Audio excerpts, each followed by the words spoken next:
Book Class 12 English, Flamingo Chapter 1, Sparkles The Last Lesson, Detailed Explanation in Hindi. लेखक Alphons डॉडे। Open book. कहानी की पृष्ठभूमि। ये कहानी फ्रांस और प्रशा के युद्ध के समय की है। युद्ध में फ्रांस हार जाता है और आदेश आता है कि अब अल्सास और लॉरेन के स्कूलों में सिर्फ जर्मन भाषा पढ़ाई जाएगी। फ्रेंच भाषा पर रोक लगा दी जाती है। बॉय। मुख्य पात्र। फ्रांस, एक छात्र जो पढ़ाई में लापरवाह है। एम हैमिल, फ्रेंच के शिक्षक जो 40 साल से पढ़ा रहे हैं। मेमो। कहानी का विस्तार से वर्णन। की कैप 1। स्कूल जाने में डर। फ्रांस उस दिन देर से स्कूल जा रहा था। उसे ग्रामर का लेसन नहीं आया था, इसीलिए वो डर रहा था कि मास्टर जी डांटेंगे। रास्ते में उसने देखा कि टाउन हॉल के बाहर भीड़ लगी थी। वहां नोटिस लगा था जो आमतौर पर बुरी खबर लाता था।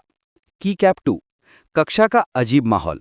जब फ्रांस स्कूल पहुंचा तो कक्षा का माहौल अलग था। सब शांत बैठे थे। गांव के बुजुर्ग लोग भी पीछे बैठे थे।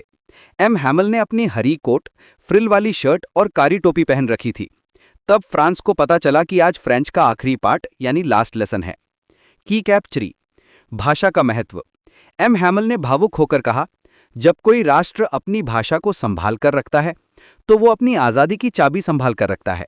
उन्होंने फ्रांसीसी लोगों को आलसी कहा क्योंकि वो अपनी भाषा को महत्व नहीं दे रहे थे।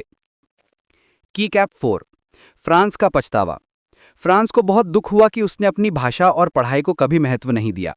अब उसे ग्रामर भी आसान लगने लगी और वो हर शब्द ध्यान से सुन रहा था। की कैप 5।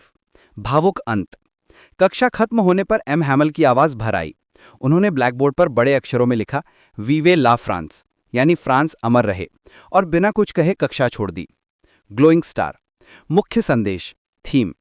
मातृभाषा का सम्मान करें, शिक्षा का महत्व समझें, समय रहते अवसर का